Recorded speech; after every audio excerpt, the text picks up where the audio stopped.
Buenas tardes, mi nombre es Lina Fernanda Castro. Acá muestro mi identificación. El día de hoy realizaré la explicación del ejercicio 1, principios de enzimología, tarea 3, enzimología y bioenergética. Grupo 201, 103, 155, mi tutor es Raúl Alberto Cuervo. Clasificación de las enzimas de acuerdo con su función. Clase 1. Las óxido reductasas. Catalizan reacciones de óxido reducción o transferencia de átomos de hidrógeno o electrones de un sustrato a otro. Existen 23 subclases. Dentro de esta clase encontramos las deshidrogenasas, oxidasas, reductasas, peroxidasas, catalasas, oxigenasas e hidroxilasas. Acá encontramos un ejemplo del ácido succiónico y el ácido fumárico. Clase 2. Transferasas. Catalizan la transferencia de grupos funcionales de una molécula a otra. Los grupos que son transferidos más frecuentemente son los grupos amino, acilo, fosfato, glucosilo y monocarbonados. Existen 10 subclases. Dentro de esta clase encontramos las transalodasas, transcetolasas, acetotransferasas, melitinferasas, glucolitransferasas, fosfoboritransferasas, quinasas y fosfomultasas. Acá encontramos un ejemplo. Clase 3. Las hidrolasas. Catalizan las reacciones hidrolíticas. Este grupo de enzimas se puede considerar como una clase de transferasas en las que el sustrato es roto, siendo sus fragmentos transferidos a los componentes del agua. Las reacciones catalizadoras por hidrolasas implican la rotura hidrolítica de enlaces. Existen 13 subclases. Dentro de esa clase encontramos las esterasas, glucosidasas, peptidasas, fosfatidasas, tolasas, fosfolipasas, amidasa, desaminasas y ribominasas. Acá encontramos un ejemplo.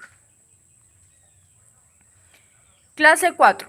Las liasas. Catalizan reacciones de eliminación con escisión de enlaces en las cuales se forman un doble enlace o de adición de un grupo a un doble enlace u rupturas que implican reordenamiento eléctrico. Catalizan las reacciones relacionadas con la adición o extracción de H2O, NH3 o CO2. Se denominan también sintasas y existen 7 subclases. Dentro de esta clase encontramos las descarboxilasas, adolasas, hidratasas, deshidratasas, sintasas y liasas. Acá encontramos un ejemplo, como podemos observar.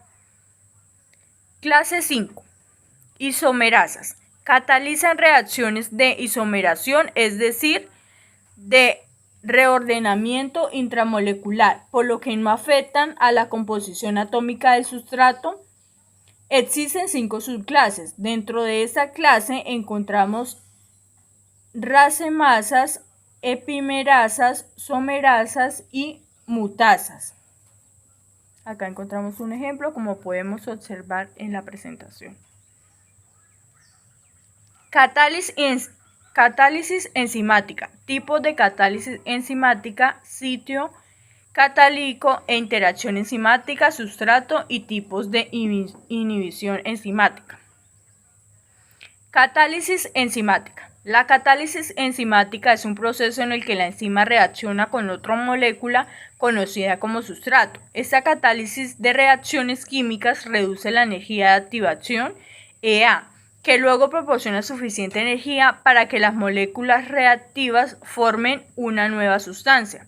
La enzima se une con el sustrato y transforma la molécula en un nuevo producto. Tipos de catálisis enzimáticas. Catálisis por proximidad. Para que las moléculas reaccionen deben aproximarse entre sí a la distancia de formación del enlace. Al aumentar la concentración se favorece el encuentro de unas con otras y se incrementa la velocidad de reacción. Catálisis ácido-base. Los grupos funcionales ionizables de las cadenas laterales del aminoácido y grupos proteicos contribuyen a la catálisis al actuar como un ácido y bases. Esta catálisis puede ser específica o general. En la catálisis específica o base específica, la velocidad de reacción es sensible a cambios en la concentración de protones, pero independiente de la concentración de otros ácidos que son donadores de protones o bases que son aceptoras de protones presentes en la solución o en el sitio activo.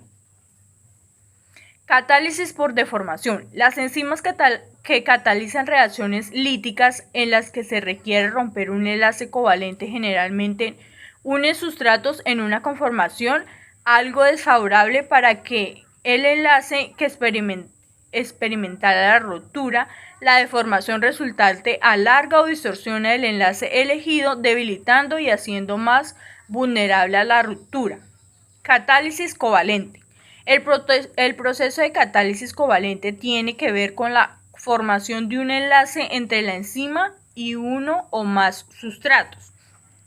La enzima modificada se convierte entonces en un reactivo. La catálisis covalente introduce una nueva vía de reacción que es más favorable energéticamente y por lo consiguiente más rápida que la trayectoria de reacción en la solución homogénea.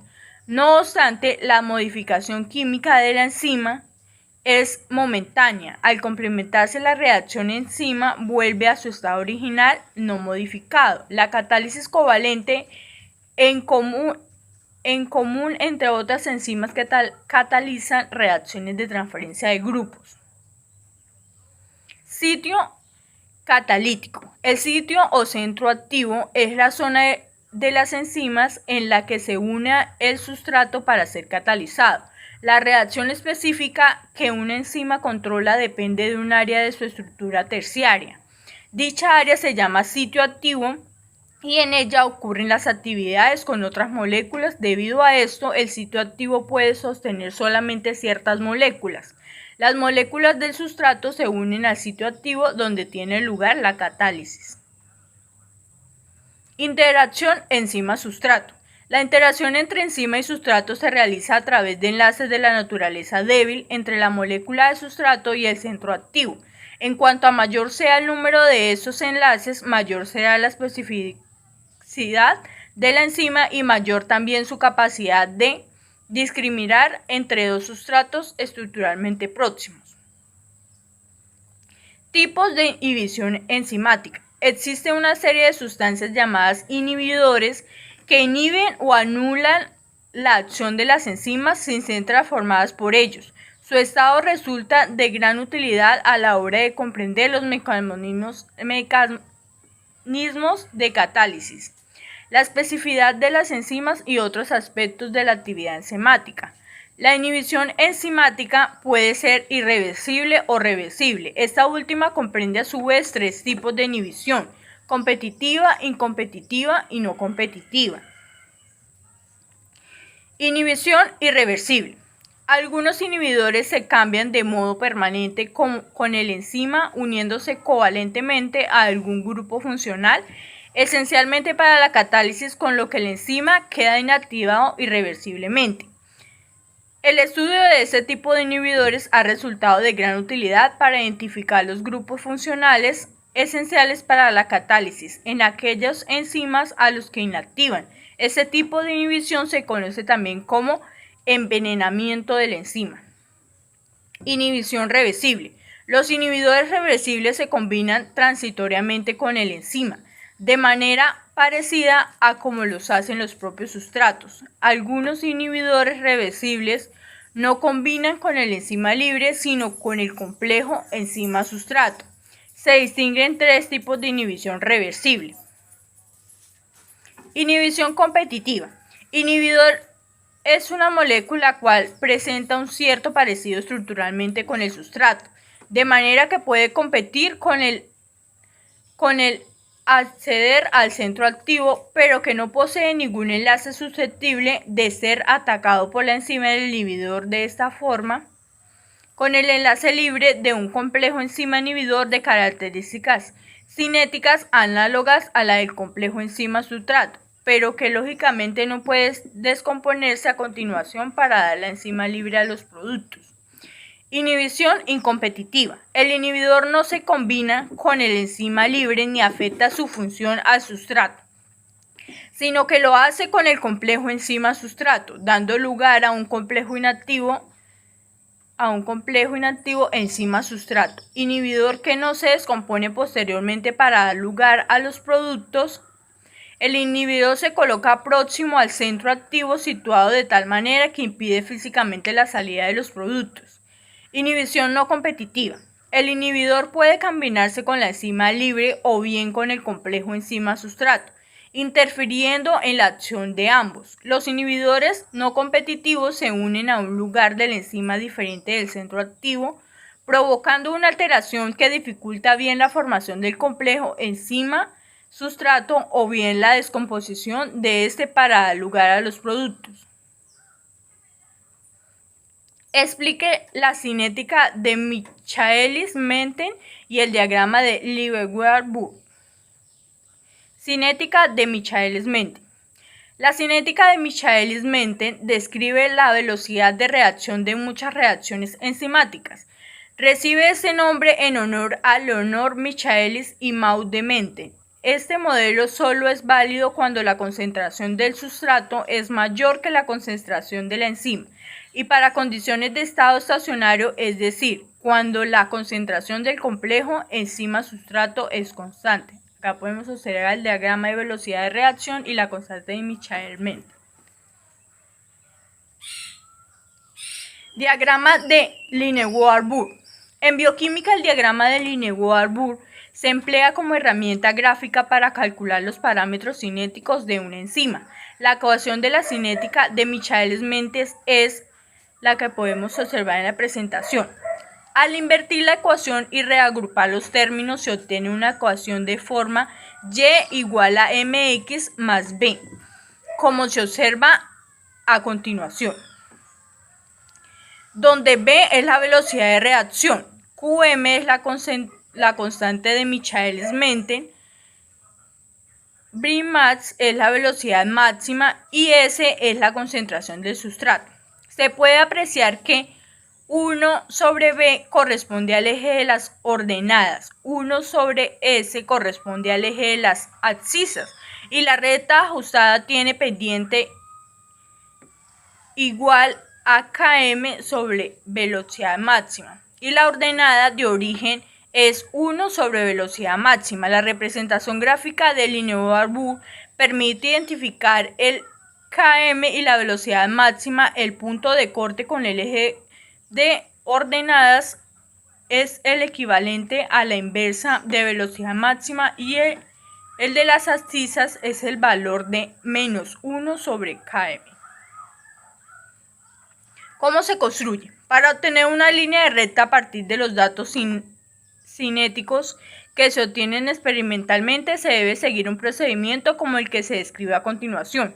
Este se puede aplicar en una hoja de cálculo ordinaria como Google Sheets, LibreOffice Calc o Microsoft Excel. Primero tenemos que tabular los valores de concentración del sustrato S y la velocidad inicial de reacción B.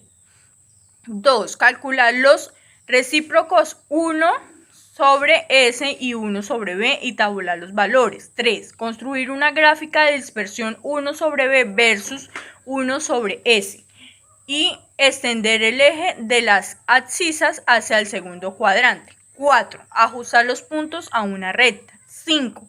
Deducir la ecuación de la recta con la función de línea de tendencia. 6. Para encontrar los valores de la intersección en ambos ejes, se explora la recta hacia el segundo cuadrante. La intersección entre la recta y el eje de las ordenadas es igual a 1 sobre velocidad máxima y la intersección sobre el eje de las abscisas es 1 sobre km. 7. Los valores de km y velocidad máxima se calculan despejando los valores de la intersección sobre cada eje. referencias bibliográficas. Gracias.